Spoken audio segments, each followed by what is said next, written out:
Isipin mga ka-GMR dyan, halos 60k yata mga ka-GMR ang nawala sa akin. Hello mga ka-GMR dyan, good evening sa lahat ng sa lahat ng kapareho kong na-scam. So ayun, kumusta kayo dyan? Sana okay lang kayong kahit ganun yung nangyari. Wala tayong magagawa kundi tanggapin na lang yon mga ka-GMR. Pati ako, nalulungkot din ako kasi malaking pera yung nawala sa akin.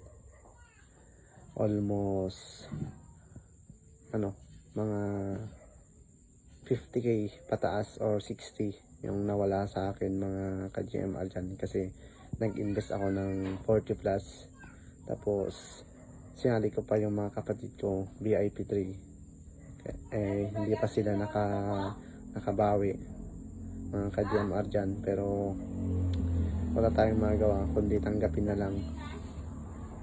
Nakakalungkot talaga mga ka-GMR dyan.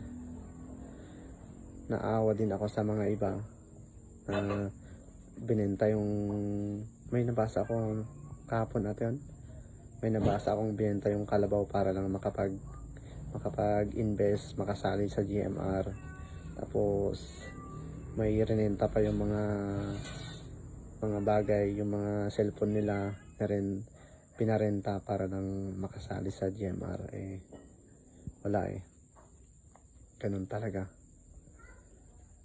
Nakakalungkot man isipin na ang daming ginawa natin lahat ng makakaya natin para makasali sa GMR, tapos maka-invest na rin para naman sana kumita tayo para makaon sa buhay, pero hindi talaga siguro ito yung time para sa atin mga ka-GMR yan.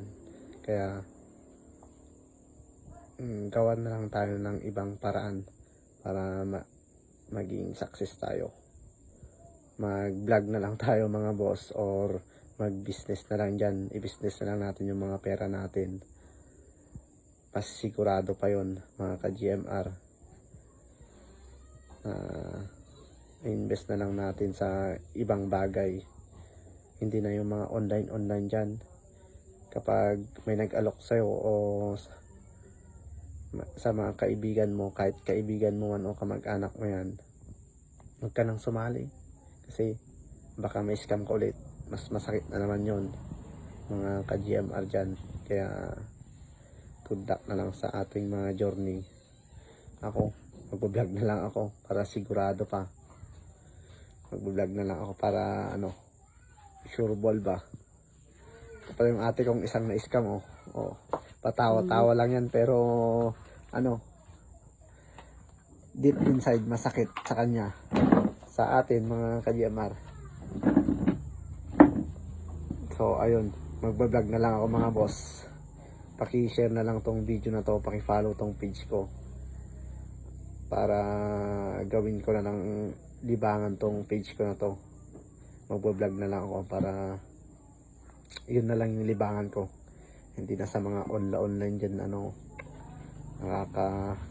nakakaputa talaga. So ayun, paki-follow na lang kung hindi ka pa naka-follow dito sa page ko. Sakit isipin mga ka-GMR dyan, halos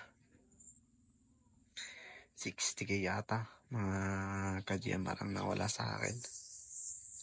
Pero ganun talaga. Huwag na tayong umasa na makaka-withdraw tayo. Pang upgrade daw. Putik na yan. Anong klaseng yan? Klaseng lakaran ng GMR. Nung una, kailangan daw ng mas malaki para maka-withdraw. Tapos nung nagloloko na naman ang GCash. Tapos pagkatapos ililipat daw sa PNB yung kasi nakukulangan yung supply ng GCash. Ngayon ipapa-upgrade na naman para maka-withdraw. Anong klaseng yan? Talagang niloloko nyo kami. Shout out sa gumawa ng GMR dyan. Sana yumaman ka na para yumaman ka tapos mamatay ka na. Hindi mo din lang naman maisasama sa hukay mo yung kayamanan mo. Dapat hindi ka na gumawa ng GMR para wala nang madaming naisali sa kalokohan mo. Shout out sa dyan, gumawa ng GMR. So ayun lang, salamat sa panonood.